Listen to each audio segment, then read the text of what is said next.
Hi guys! Welcome to my YouTube channel. So for today's video, ituturo ko sa inyo paano nga ba maglagay ng music notes sa Messenger.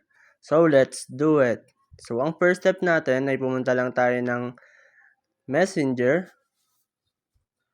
So ayan. So dito makikita nyo guys yung WhatsApp dito sa left side. So pindutin nyo lang yan.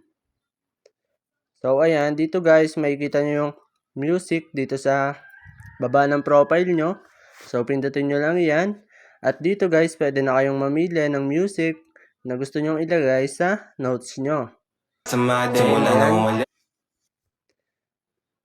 At dito naman guys, pwede kayong mag-search kung anong gusto nyong kanta. So halimbawa, ayan. And then done.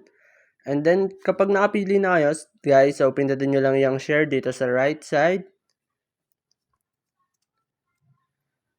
So, ayan. So, pindutin nyo lang yon at makikita nyo dito guys na nakalagay na yung music na notes nyo. So, ganun lang naman kadali maglagay ng music. So, ayun lang.